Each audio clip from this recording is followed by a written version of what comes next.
अध्यक्ष महोदय, मैं धन्यवाद देता हूं आपका कि आपने बहुत महत्वपूर्ण घटना पे मुझे बोलने का अवसर दिया है।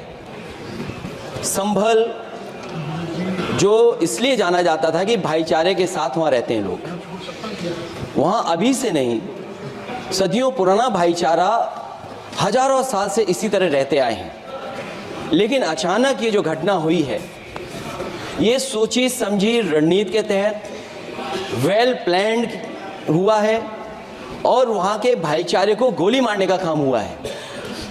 जो घटना हुई है वो सोची समझी साजिश है।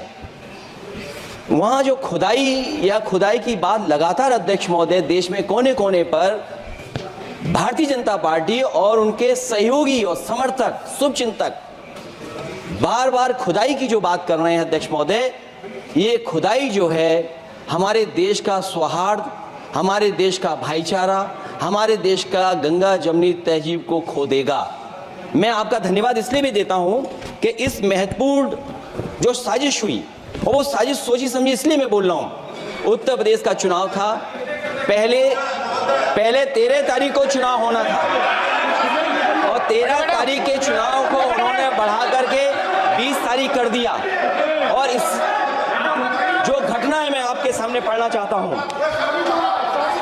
अध्यक्ष महोदय, ये यात्रा रुकी क्यों नहीं है? यात्रा ले जाओ दूसरी तरफ।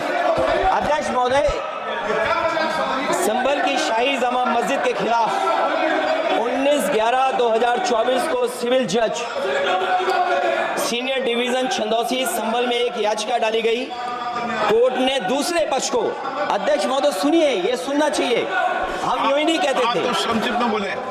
अध्यक्ष महोदय, हम यूं ही नहीं कहते थे कि संविधान ये मानती नहीं सरकार, हम यूं ही नहीं कहते थे कि संविधान नहीं मानती।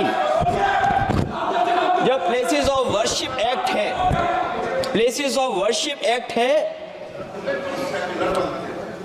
हम बनते तो बहुत कुछ हैं।